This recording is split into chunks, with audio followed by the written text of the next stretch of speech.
क्रूस का चिन्ह पिता, पुत्र और पवित्र आत्मा के नाम पर आमीन। क्रिस्त में प्रिय भाइयों एवं बहनों, पिता, पुत्र, पवित्र आत्मा के पावन चरणों में हम हमारे व्यक्तिगत जीवन को, हमारे परिवार को, हमारे कलीसिया को, हमसे प्रार्थना मांगे सभी लोगों को समर्पित करते हैं। विशेषकर उन लोगों के लिए प्रार्थना करते हैं जो कोरोना महामारी के वजह से बहुत परेशान हैं। अस्पतालों में, क्वारंटाइन सेंटर में, विशेषकर आईसीयू या वेंटिलेटर में पड़े रहने वाले लोग, जिनकी देखभाल करने के लिए अपने लोग पास में नहीं हैं, उनकी सेवा करने वाले, इलाज करने वाले डॉक्टर्स, नर्सेस, इन सभी को याद करें, इन सभी के लिए प्रार्थना करें।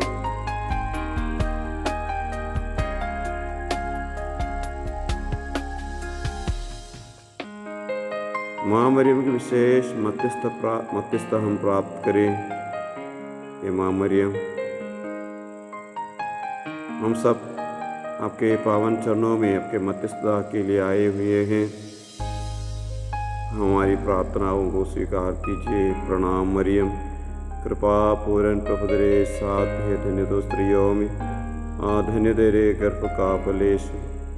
हे संत मरियम, परमेश्वर की मां, प्रार्थना कर हम पापियों के लिए अब और हमारे मरने के समय। आमीन। जय यीशु। धन्यवाद देते हैं परम पावन परमेश्वर को। आज प्रभु हमारे लिए संत लूकास का सुसमाचार अध्याय 12 पद संख्या 22 से लेकर हमारे मनचिंतन के लिए दे रहे हैं। उन्होंने अपने शिष्यों से कहा, इसलिए मैं तुम लोगों से कहता हूँ, चिंता मत करो, न अपने जीवन निर्वाह की कि हम क्या खाएं और न अपने शरीर की कि हम क्या पहने, क्योंकि जीवन भोजन से और शरीर कपड़े से बढ़कर हो। कौओं को देखो, वे ना तो बोते हैं और न लूनते हैं, उनके ना तो भंडार है ना बकार, फिर भी ईश्वर उन्हें खिलाता है। तुम पक्षियों से कहीं बढ़कर हो। चिंता करने से तुम्हें कौन अपनी आयु घड़ी भर भी बढ़ा सकता है? यदि तुम इतना भी नहीं कर सकते तो फिर दूसरी बातों की चिंता क्यों करते हो? फूलों को देखो, वे कैसे बढ़ते हैं, वे ना तो श्रम करते हैं और ना काटते हैं, फिर भी मैं तुम्हें विश्वास दिलाता हूँ कि सुलेमान अपने पूरे ठाट भाड़ में उनमें एक को भी बराबरी नहीं कर सकता था। खेतों की घास आज भर है और कल चूल्हे में झोंक दी जाएगी।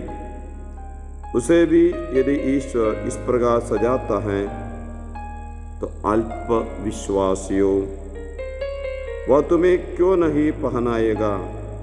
इसलिए खाने पीने की खोज में लगे रहकर चिंता मत करो। इन सब चीजों की खोज में संसार के लोग लगे रहते हैं। तुम्हारा पिता जानता है कि तुम्हें इनकी जरूरत है, इसलिए उसके राज्य की खोज में लगे रहो। ये सब चीजें तुम्हें यूं ही मिल जाएगी। छोटे झुंड डरो मत, क्योंकि तुम्हारे पिता ने तुम्हें राज्य देने की कृपा की है। प्रिय भाइयों, प्रभु हमें अल्पविश्वासी बुलाते, अल्पविश्वासी। तुम इस दुनिया के लोग जैसे व्यवहार मत करो, चिंता मत करो। तुम इस दुनिया के नहीं हैं। तुम्हारे स्वर्गीय पिता जानता है तुम्हें इन सब चीज़ों की ज़रूरत है। वो सब तुम्हें जरूर दिया जाएगा, क्योंकि देखो खेतों को फूलों को सजाने वाले कितना अच्छा से सजाते हुए प्रार्थना नहीं करते हैं, विनती नहीं करते हैं। अगर प्रभु इन चीज़ों को इतना अच्छा से सजाते हैं, देखभाल करते हैं, अपने बच्चों के लिए क्या नहीं करेगा। बताते इसलिए तुम्हें एक ही चीज की जरूरत है, उसके राज की खोज में लगे रहो। उसके राज की खोज में लगे रहो। हम जानते हैं यीशु ने अपने प्रार्थना जो शिष्यों को सिखाया था, उसमें बताते हैं, पिता आपका राज्य आए, आपके राज्य आए, आपके राज्य में हमें भी नागरिक, आपके राज्य की हमें भी नागरिक बनाए। स्वर्ग राज्य की खोज में लगे रहना, स्वर्ग राज्य की खोज में लगे रहना। बहुत कम लोग इस बात को समझ पाते हैं।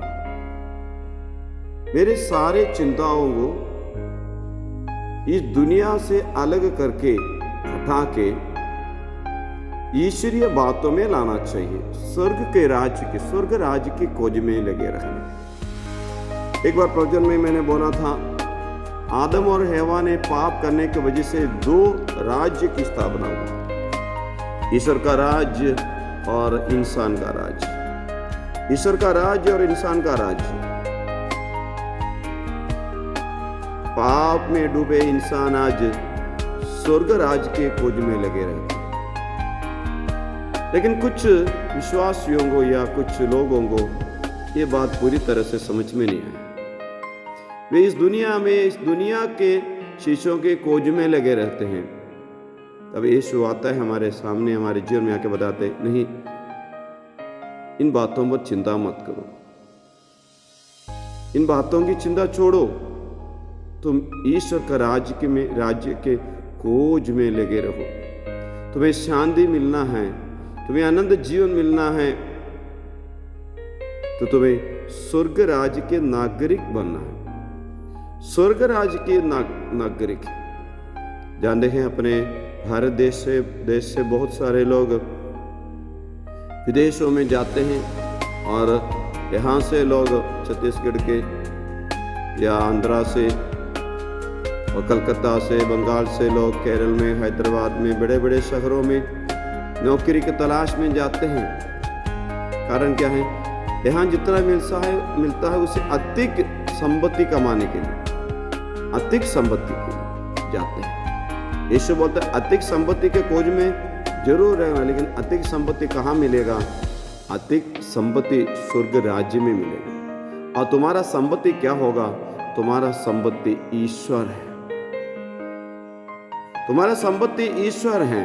संत लूकास के सुसमाचार अध्याय 15 में हमने बताया, हमारी संपत्ति उड़ा दी, उड़ाओ पुत्र, हमारी संपत्ति पिता ने जो दिया है उसको उड़ा दिया। संपत्ति, हमारा संपत्ति ईश्वर है। शायद 2 मिनट हमके बैठ के इस संबंध में मनचिंतन करना होगा, मेरा सच्चा संपत्ति क्या है? मेरा संपत्ति ईश्वर है, तो ईश्वरीय कार्य के खोज में मुझे लगे रहना चाहिए। I need to search, I need to long for that great wealth, this God Himself. I need to become a citizen of, not of this world, but of the world that Jesus has set for me, that kingdom. इस दुनिया का नागरिक बनने के लिए नहीं है, ईश्वर के राज्य के नागरिक बनने, ईश्वरीय राज्य का नागरिक बनना। तो उसके खोज में रहना, वहाँ के बारे में, वहाँ के लोगों के बारे में, वहाँ के कार्यों के बारे में मुझे सोचना है।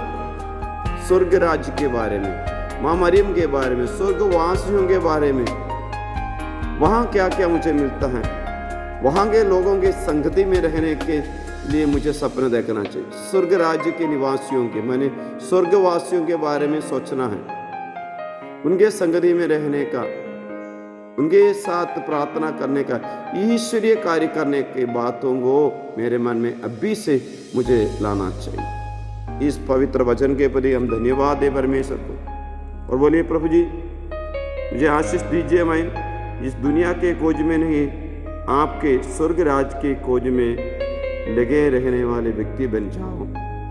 हे माँ मरियम, आप हमारे लिए प्रार्थना कीजिए, हमारे लिए मध्यस्थता कीजिए, ताकि हर एक विश्वास से ईसा मसीह को जानने वाले, ईसा मसीह का नाम जानने वाले, पुकारने वाले सब कोई इस बात को मन में रखे प्रार्थना करें। हमारे प्रभु ईसा मसीह की कृपा, पिता परमेश्वर का प्रेम तथा पवित्र आत्मा का संसर्ग हम सबों के साथ हो, अब सदा और सर्वदा। आमीन। जय श्री